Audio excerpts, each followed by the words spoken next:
Oke ya, salam ya. Saya ingin menjelaskan apakah manusia itu juga termasuk Tritunggal? Ya. Nah, sebelum kita mengetahui siapakah Yehova itu, apakah ketertunggalan itu, kita harus mulai mengenali diri kita sendiri.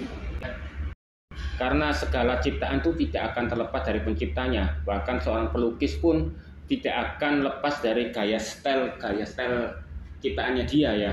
Jadi orang pelukis tahu nih, kelihatannya pembuatnya ini adalah Picasso ini model-modelnya. Nah, dari situlah style-stylenya bisa kelihatan. Ya. Nah, kita ketahui bahwa di Alkitab ya, di Kejadian 1 ya, mengatakan marilah kita ciptakan manusia serupa dengan gambar kita. Nah, kita adalah satu golongan, bukan beda golongan. Kecuali kalau Al-Quran kan ada kata-kata kami, itu berarti beda golongan. Jadi alif itu Allah, lam itu Jibril, mim itu Muhammad. Apakah dia sama? Tidak, beda. Makanya dia mengatakan kata kami, ya. Ya, kalau kita adalah satu golongan. Contoh menurut kata bahasa Indonesia dengan baik yang benar yang mengatakan ya, jika kamu datang ke pesta dengan pacarmu, pasti kamu menggunakan kata kita. Kalau bersama dengan keluargamu berarti katakan kita. Nggak mungkin kamu keluarga berkata kami, ya. Nah, itulah yang membedakan ya. Jadi ada satu golongan.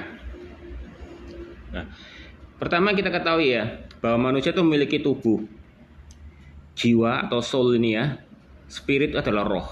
Sama. Yehova itu Bapa itu adalah tubuh roh. Apa buktinya Yehova itu punya tubuh roh? Pada waktu ya, di Alkitab mengatakan ketika Adam melakukan dosa makan buah ara, dia melihat dia malu dan telanjang, dia mendengar suara langkah kaki Yehova di Taman Eden, dia takut ya. Berarti apa? Langkah kaki, berarti Yehova itu punya kaki ya. Kedua, Yehova berbicara kepada nabi-nabinya, berarti dia punya mulut, berarti punya wajah ya. Dan Yehova mengatakan dia menulis 10 perintah Allah menggunakan jarinya, berarti dia punya tangan. Sama seperti Al-Quran mengatakan tuh jad, katanya bukan roh ya, jad, nggak tahu jad apa, jad gas apa jad cair ya. Nah, tapi anehnya aja Al-Quran lainnya mengatakan bahwa Allah itu memiliki wajah ya, memiliki 2 tangan tapi kanan semua, kaki 2 kaki tapi kanan semua, karena sama Muhammad itu mempercayai kanan itu adalah yang baik. Jadi digambarkanlah sosok Allah itu kanan semua ya. Karena dia pernah bercerita bahwa iblis itu menggunakan makan dengan tangan kirinya ya. Dan dia mengakui bahwa iblis itu bisa makan ya. Nah, beda. Roh tidak bisa makan. Sedangkan Yehova pada zaman Musa waktu korban bakaran dia mencium harumnya, sehingga korban bakaran itu menjadi korban harum yang menyenangkan bagi Yehova. Berarti melalui harum. Sama seperti yang kita ketahui ya, kalau di kejawen jin, setan itu makan lewat apa? Asap, bau ya. Makanan itu dibawa, akhirnya makan itu jadi hambar ya. Ya seperti itulah ya. Dan kita ketahui juga ya, jiwa ini adalah Yesus. Kenapa bisa Yesus? Yesus adalah firman. Firman itu adalah perkataan. Ya, apa yang keluar dari mulut Yehova itu adalah firman. Kalau apa yang keluar dari mulutnya manusia adalah bacot ya. Jadi firman itu, perkataan itu pasti muncul dari jiwa, pikiran. Ya.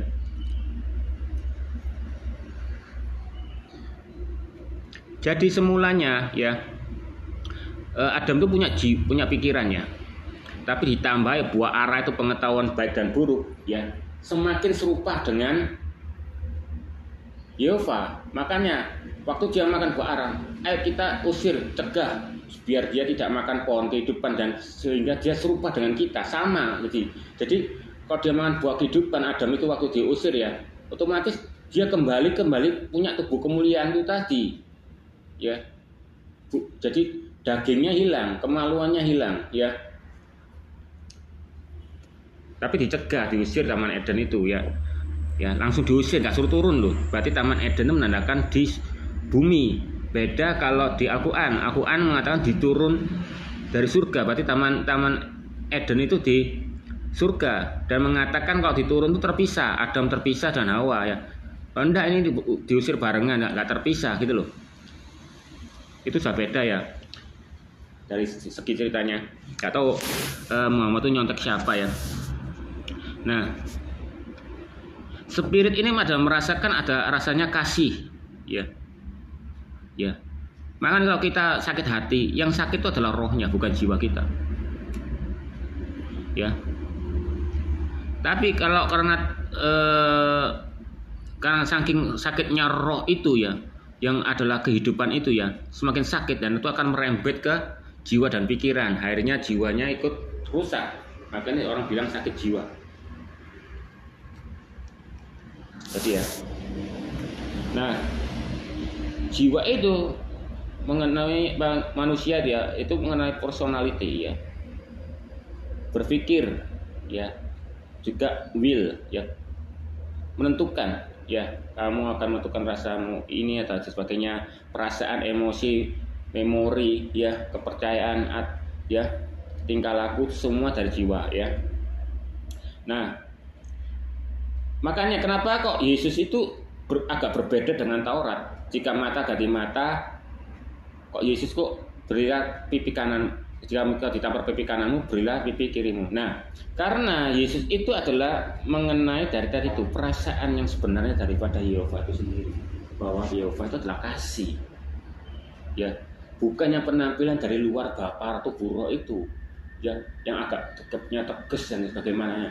Dan sebetulnya Yehova itu memiliki kasih, yaitu bisa kita lihat dari jiwanya ini, yang dimana tempat attitude, feeling, ya, belief, emosi dan memori, yaitu Yesus itu bisa kita lihat mana agak beda.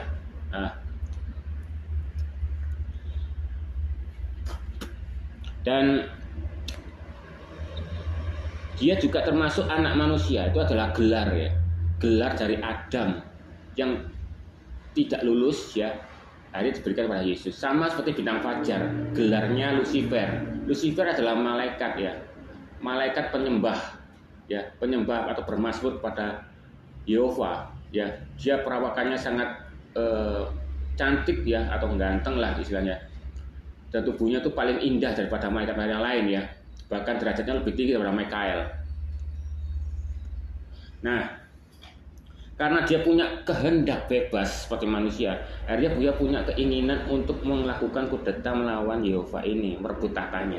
Kalau di Al-Quran enggak, karena dia tidak melakukan sembah sujud kepada Adam. Dan lebih konyolnya ya, ketika malaikat ada di situ, Allah memerintahkan malaikat untuk menyembah Adam. Nah, iblis gak menyembah. Loh, apakah dia salah? Dia minta malaikatnya. Ada orang Islam ngomong malaikat sama iblis itu beda. Buktinya kok kenapa kok diusir? Kok disalahkan ini iblis ya, kalau bukan termasuk malaikat? Kan bener kan? Nah, berarti anggap ini iblis itu termasuk golongan malaikat. Jadi di Al-Quran Allah tuh sudah punya tipu daya yang jelek. Beda kalau Yehova ya, dia tidak menciptakan iblis, tapi dia mengasihkan Lucifer itu adalah kehendak bebas seperti manusia ya. Nah, itu perbedaannya ya. Dan kita ketahui juga ya, apakah manusia ini bisa hidup tanpa jiwa? Bisa, tapi gila ya. Tapi jelas pasti gak mungkin lepas dari sebuah roh. Makanya Yesus itu terdapat di dalam tubuhnya siapa? Tubuh manusia, jiwanya itu Yehova ya, Yesus itu ya firman-Nya, dan Roh Kudus. Jadi hanya dua itu ya. Dan Bapa itu tubuh rohnya tetap ada di surga, karena surga nggak boleh kosong. Jadi apa yang dilihat Yesus itu juga dilihat oleh Yehova. Apa yang dilakukan Yehova untuk bergerak, otomatis jiwanya mengikuti. Sama seperti kamu manusia. Jika aku memanggil Bambang, yang noleh siapa? Tubuh, jiwa dan rohnya saling noleh, saling lihat barengan. Nah, kalau menurut logikaku ya, Bapa ini lebih besar, karena dia bisa menampung Roh Kudus dan jiwa itu ya, firman itu ya, Roh Yesus ya, di dalam dirinya. Tapi Bapa ini tidak bisa lepas dari jiwanya dan dari rohnya, karena satu kesatuan. Jadi makanya ibaratnya setara gitu loh ya. Nah, sedangkan kenapa kok Yesus itu memanggil tubuh rohnya itu Bapa? Itu untuk membahasakan umat manusia. Tujuannya ya, karena kita lihat di Taurat itu banyak kata-kata Bapa. Berarti Yehova itu kepingin semua ciptaannya memanggil Bapa. Sama seperti waktu Ayub ya, waktu ada iblis melayang ya, berkelana. Di situ ada anak-anak Tuhan yang menyembah. Itu bukan orang yang masuk surga, bukan. Itu malaikat. Bahkan malaikat pun dianggap anak Tuhan bagi Yehova. Ya kan? Berarti anak Tuhan ini ibaratnya adalah orang yang menyembah Tuhan yang benar dengan cara yang benar. Nah, kayak seperti saya kan Pentakosta ya. Nah, ada yang mengatakan Roh Kudus itu palsu, kok bisa? Padahal menurut Bible ya, makanya kita nggak usah membedakan Tritunggal itu menurut data-data. Walaupun data itu ada, karena Tritunggal itu memahami Yehova itu sendiri. Ilmu kita tuh nggak bisa memahami kepribadian Yehova sendiri ya. Nggak ada yang mampu memahami Tuhan ya. Dengan data apapun nggak mampu ya. Jadi kita nggak perlu pakai data, meskipun data itu ada. Karena data itu kan terpecah-pecah, sehingga Tritunggal itu ada dibagi menjadi ini. Nah, sama seperti kata Tuhan dan kata Tuan, akhirnya terbagi karena bahasa Sanskerta. Jadi ada perbedaan Tuhan dan Tuan. Padahal zaman dulu nggak ada kata Tuhan, yang ada kata Tuhan. Kok budak ngomong Tuhan, berarti Tuhan pemiliknya itu adalah tuannya. Kok Tuhannya berkata membahas masalah agama, berarti berbicarakan tentang Tuhan pemilik umat manusia, itu Tuhan. Nah, itulah tadi ya perbedaannya ya. Nah, jadi kita harus tahu ya, perbedaan-perbedaan inilah yang membuat itu terpecah-pecah. Jadi agama Kristen itu terpecah-pecah. Nah, Roh Kudus ini mengatakan ya bahwa ketika para rasul dikirimkan, dia dibaptis oleh Roh Kudus ya, dia menggunakan bahasa-bahasa baru, yaitu bahasa roh ya. Nah, itu bahasa roh itu ada di Alkitab. Jadi bukan sesat ya. Sama seperti saya di Pentakosta, aku mempercayai ada bahasa roh ya, dan aku bisa bahasa roh dan menengking setan dengan nama Yesus, menyembuhkan orang dengan nama Yesus, itu juga nggak sesat, ada di sini. Ada orang Islam, kok sesat ya? Nah, karena orang yang baru pertama kali murtad itu masih tersimpan kodam-kodam atau penyembah berhala.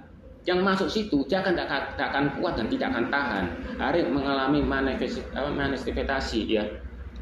Nah, itu yang membuat itu seperti jonggak-jonggak dan sebagainya. Tapi kalau sudah lepas ya tenang seperti biasa gitu ya. Dan itu butuh pelepasan, karena terang dan gelap nggak bisa bersatu, semua akan tersingkap ya. Sama seperti kayak kataku ya, seperti tentang Donitan, Zuma, dan itu dipakai oleh Yehova untuk menyebarkan Injil. Percaya nggak percaya, karena ya penginjilan itu adalah mempercepat proses akhir zaman. Makanya iblis gak suka dengan penginjil, karena waktunya semakin sempit. Jika Yehova tidak mempercepat ya, maka banyak yang diselamatkan. Ya, gimana mempercepatnya? Dengan penginjilan ya. Bagaimana penginjilan itu menjadi agama yang benar? Yaitu kita bongkar dulu agama-agama lain ya, kitabnya seperti apa dibongkar dulu, pesantren-pesantrennya, pondok-pondok dibongkar dulu seperti ini loh. Kuburannya yang palsu-palsu dibongkar semua sama Yehova, pengajar-pengajaran. Dan sifat-sifat yang aslinya, yang katanya baik akan terbongkar jika kena terang itu.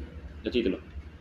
Nah, jika gelap kena terang akan kelihatan kegelapan itu ya. Makanya tersingkaplah, tidak ada yang bisa tersembunyi ya.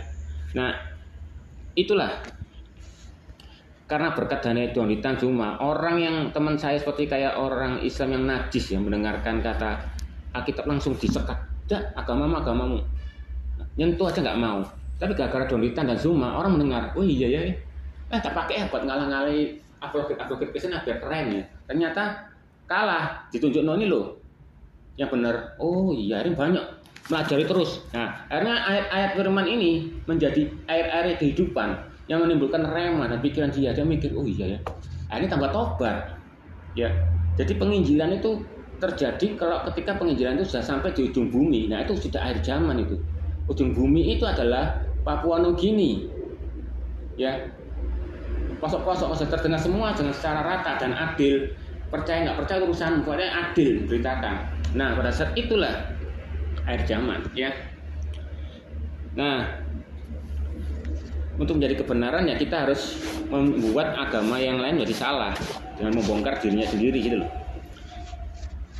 Nah jadi kalau manusia itu Tritunggal ini ya bisa dipisahkan, bisa hidup ya, aku yakin dia akan bicara ngomong barengan seperti Yehova. Marilah kita itu ngomongnya barengan, ya, barengan. Tapi karena manusia ini antara jiwa dan tubuh dan rohnya saling bertentangan, aku jelas pasti kalau misalnya masih hidup mungkin tambah seperti saling ini mungkin hujat menghujat, mungkin nggak akan bisa satu ini. Beda kalau Yehova nggak pernah bertentangan ya.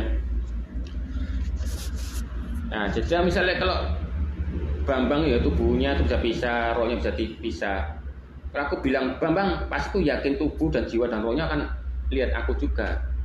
Nah pasti fungsinya juga berbeda. Misalnya aku nyuruh ya rohnya Bambang, Bang tolong ambilkan sendok, pasti rohnya kan ngomong Bambang ngomong, Bang goblok kah? Kamu kenapa nggak manggil ini aja Bambang tubuhku ini? Nah kan dia yang bisa megang. Nah seperti itulah. Jadi satu kesatuan ya, bisa. Jadi Yehova itu bisa dipisahkan tapi tidak bisa terpisahkan hakikatnya secara satu kesatuan ya.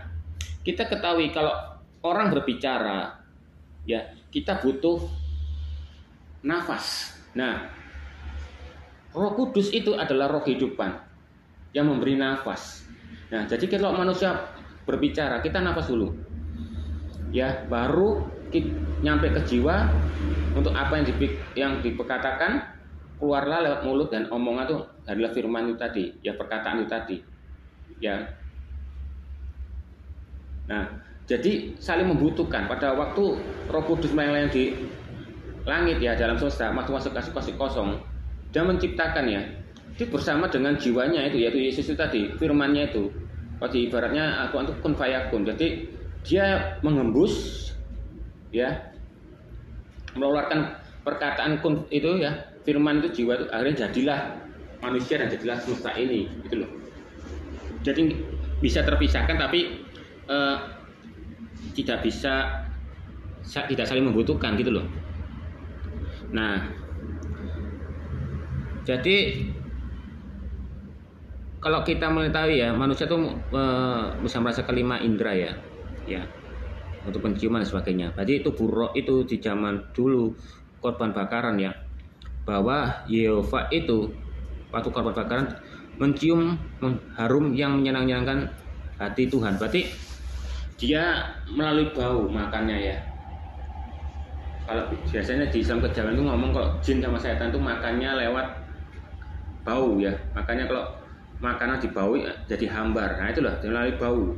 Tapi sekarang Yesus ya jiwanya telah membawa tubuh manusia yang berubah ya, termodifikasi istilahnya jadi tubuh kemuliaan. Akhirnya Yesus bisa makan dan minum di perjamuan pernikahan. Nah perjamuan pernikahan ini seperti kayak Boas sama Rut ya. Pada Rut ini janda ya sama seperti kita itu janda. Karena Adam dan Hawa kita itu janda ya, tidak mendapat bagian daripada Yehova. Terus Boas itu menebusnya ya dengan menikahinya dengan mahar ya, sama seperti Yesus menebus dengan darah ya.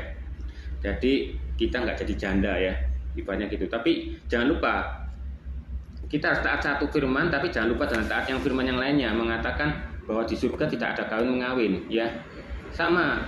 Jadi orang Islam itu sama seperti orang Farisi. Dia ngambil satu ayat tapi mengabaikan ayat yang lainnya. Dia ngomong Yesus itu mati, tapi dia lupa dengan ayat yang lain bahwa Yesus sudah hidup. Nah, dia mengatakan barang siapa yang meninggalkan Yesus akan menerima 100 kali lipat. Berarti anggap 100 kali lipat istri gitu begitu ya. Nah, tapi dia lupa di sana nggak ada kawin mengawin kan. Maksudnya 100 kali lipat ini ya pahalanya yang kamu dapatkan ya dari kamu meninggal istri-istrimu 100 kali lipat ganda. Entah apa itu yang kamu dapatkan pahalanya itu, mungkin di surga apa dan bagaimana. Nah itulah, itu harus jangan dilepaskan. Sama seperti orang Farisi ya, dia rajin untuk persepuluhan, tapi yang ayat-ayat yang untuk mengasihi dia abaikan. Nah, jadi jangan dilihat dari satu ayat juga ya, jangan satu lakukan tapi yang lainnya diabaikan. Nah, jadi tujuannya Yesus ini juga ya, bukan hanya sebagai penebus manusia juga. Jadi Yehova itu juga menunjukkan kepada manusia, ini loh, hukum Taurat yang tak kasih kamu yang katanya susah, kulakukan sendiri. Keren nggak? Beda kalau Muhammad bikin hukum-hukum sendiri, dia langgar-langgar sendiri. Dia bilang haid itu najis, tapi dia melakukan ngesep sama Aisyah pada waktu haid. Kamu bisa lihat sendiri di haditsnya, ya. Nah, dia melakukan hukum dan hukumnya dilanggar sendiri. Kalau Yehova enggak, dia membuat hukum dan dia lakukan sendiri melalui Yesus itu. Jadi bukan hanya penebus toh. Jadi dia juga membuktikan bahwa hukum Taurat itu aku lakukan untuk menunjukkan bahwa aku ini bisa melakukan dan aku melakukannya untukmu pada orang yang bagi yang percaya. Nah, aku nggak terlalu membahas tentang Yohanes ya. Yohanes sebetulnya nggak masalah antara paham antara Tritunggal ya. Yang penting itu ya percaya Yesus itu ditebus ya, menebus dan kamu percaya Yesus adalah Tuhan ya sudah betul ya. Tapi kalau di Alkitab mengatakan ya Yesus adalah jalan. Barang siapa masuk tidak melalui pintu yaitu Yesus ya, berarti kamu adalah seorang pencuri. Nah itu nggak tahu lagi ya. Nah, saya kembali ke ini ya, Pentakosta ya. Saya anak Pentakosta ya. Nah, di bahasa roh menengking setan dengan nama Yesus. Nah ini kalau kadang-kadang orang dapat karunia untuk menengking ya, itu sebetulnya itu bukan dari kekuatan kita sendiri, itu di dalam nama Yesus tadi. Tapi terkadang pendeta itu terbawa seolah-olah dia menjadi dukun dengan menggunakan jaketnya ya, melakukan aksi seperti kayak gerakan-gerakan tangan itu seperti kayak dukun. Jadi menganggap seolah-olah dia itu jadi dukun. Nah itu akan menjadi dosa. Makanya berkata bukan orang yang berseru Tuhan ya. Aku yang melakukan mengusir setan buat sembuhan dan ini ya, berkata Tuhan yang bisa masuk surga ya. Berarti itu apa? Itu juga termasuk bukan hanya tidak melakukan perbuatan-perbuatan yang benar, tapi juga bukan masalah perbuatan benar, karena kalau untuk mengusir setan itu harus melakukan perbuatan yang benar sih menurutku ya. Mungkin ya, karena dia itu mengusir setan, tapi dia nggak tahu, dia menganggap itu seolah-olah kekuatannya sendiri, itu juga nggak boleh. Itu menganggap itu akan menjadi berhala bagi umat jemaat-jemaat yang lain. Nah, itulah ya, sama seperti Musa. Musa diperintahkan ya untuk Yehova memukul 1 kali batu itu baru keluar air. Tapi karena Musa itu marah, akhirnya dipukul 3 kali. Nah, orang Israel itu tahu bahwa Musa diperintahkan 1 kali, tapi Musa malah memukul 3 kali. Berarti beranggapan orang Israel, berarti tongkat itu yang menghasilkan kekuatan, bukan Yehova itu sendiri, bukan dari mulutnya, tapi tongkat itu. Makanya tongkat itu kan jadi berhala. Nah, itu akhirnya Musa dihukum tidak bisa masuk tanah perjanjian. Sama kalau kita mengusir setan demi nama Yesus ya, berarti kan yang kuat kan namanya Yesus. Tapi kamu menggunakan gerakan-gerakan ini dan itu ya, pakai tiupan dan sebagainya, itu kamu jadi jemaat itu kan pasti berpikir kamu adalah yang membuat mukjizat itu. Akhirnya kamu berdalih itu hanya kekuatannya Yesus. Nah, seperti itulah. Nah, itu akan menjadi berhala. Itu. Apakah Yesus itu cemburu akhirnya kamu nggak punya kemampuan untuk kesembuhan aja lah? Enggak, dia lakukan karena untuk apa? Menolong orang lain. Sama seperti ini murid-muridnya. Ini ilalang bertumbuh sama dengan gandum. Bagaimana ini? Biarkanlah ilalang itu tumbuh bersama. Aku takut ilalang itu kalau dicabut, gandum itu kan ikut tercabut. Gitu loh. Jadi dibiarkan. Pada akhir zamannya kan gitu. Nah itulah ya. Jadi seperti bahasa roh itu ada di Alkitab ya. Makanya saya itu beranggapan kalau Pentakosta itu adalah gajah mula-mula ya. Karena dia yang percaya bahasa roh ya, Roh Kudus dan mengusir setan ya demi nama Yesus dan kesembuhan demi nama Yesus. Dan di situ juga ada pengobat. Yesus pernah mengajarkan ya, jika usirlah setan menggunakan minyak, itu juga ada di Alkitab ya.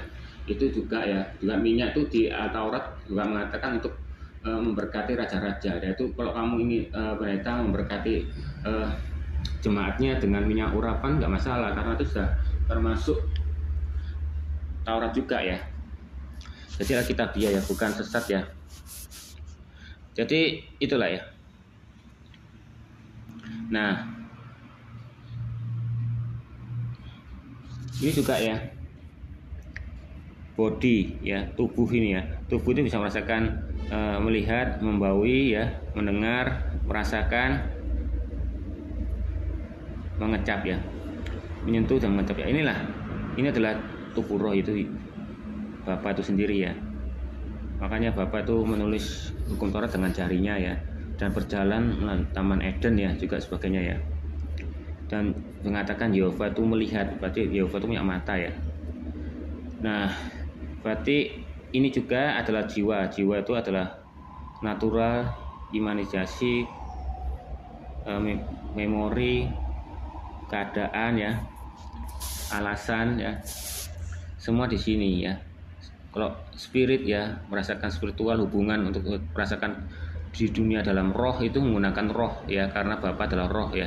Juga alam roh itu yang bisa merasakan bukan jiwa atau tubuh, tapi yang bisa merasakan itu roh. Makanya kalau kita merinding itu aslinya bukan jiwa ya kita merinding atau tubuh kita merinding, tapi roh kita yang merinding ya.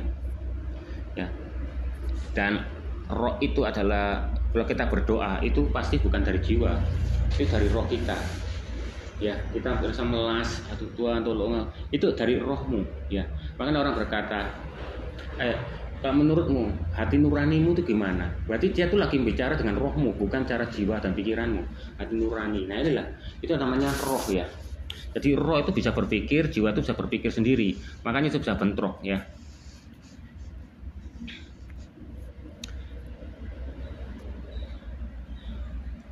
Oke, itu perbedaan-perbedaan itu ya, bahwa membuktikan bahwa manusia juga tertunggal ya. Jadi kita tuh diciptakan serupa dengan gambar Yehova. Berarti Yehova itu nggak bohong. Kita tuh sama ya. Cuma keadaannya aja ya. Tubuh rohnya itu Yehova itu ke tubuh roh, kita pakai daging itu aja ya. Pada semulanya kita nggak punya daging ya. Karena makan buah ara itu kita punya daging ya, sehingga punya kemaluan. Jadi kita harus meneruskan keturunan dengan cara ngesek. Kalau misalnya tidak makan buah ara, aku yakin anak-anak Hawa pasti akan diciptakan seperti Adam ya, dibuat langsung. Jadi manusia, perempuan itu tidak mengalami kutuk keturunan, yaitu melahirkan ya. Nah, jadi dosa warisan itu nggak ada, yang ada tuh kutuk keturunannya. Kutuk itu bisa dari mana aja, dari kutuk dari nabi ya, kutuk dari nabi, jadi kutuk dari orang lain dan kutuk sebagainya itu melumpuk semua ke kita. Dari kutuknya Yehova sudah kena kutuk ya, dari Adam dan Hawa, ditambah kutuk-kutuk dari nabi ya, terkutuklah orang yang ini ya, itu nabi yang ngomong ya. Terus ditambah kutuknya dari orang lain ya, kutuk dari orang tua, masuk kita semua gitu loh. Nah, makanya Yesus tuh disalib itu karena apa? Untuk menanggung kutuk. Nah, ibaratnya bagaimana cara menanggung kutuk ya, kita jadi dikutuki dulu ya. Gak mungkin, aku cinta sama kamu, buktinya apa? Ini aku membelah dadaku, tapi kamu gak dibelah ya, podo ae ya. Nah, maka Yesus tuh jadi kena kutuk, air itu membuktikan bahwa dia itu menanggung kutuk kita ya. Nah, apa yang katakan Yesus tuh? Apa yang aku lakukan di luar kemampuanku? Berarti apa? Berarti Bapa yang melakukan, gerakannya Bapa. Siap dia ngomong ya, aku mengampuni ya. Itu yang ngomong tuh Bapa. Nyalur ke jiwanya. Yesus itu dari ngomong. Makanya Yesus tuh nyindir buat kita berpikir, lebih mudah mana berkata angkatilamu atau berkata aku mengampuni. Berarti dia bisa tahu jiwa tuh penuh dengan pikiran. Dia jiwanya pasti mikir gini, Yesusnya, kalau aku ngomong ngampuni pasti aku terjam batu karena aku punya tubuh, pasti sakit ini. Tapi Bapaknya itu tubuh rohnya ngomong aku mengampuni. Nah, jiwanya Yesus nggak berkuasa ya. Akhirnya apa? Ngomong, nyampaikan gitu loh. Nah, tubuh roh Bapak ini connect dengan Roh Kudus. Jadi otomatis roh dan tubuh ini, roh ini connect mengampuni, hari nyambung ke jiwanya, nurut gitu loh. Karena tidak ada pertentangan. Kalau manusia kan bertentangan. Waduh, kalau aku anak tubuh daging, aku sakit, kasih gak mau lah, ngapain nuruti kamu. Kadang kita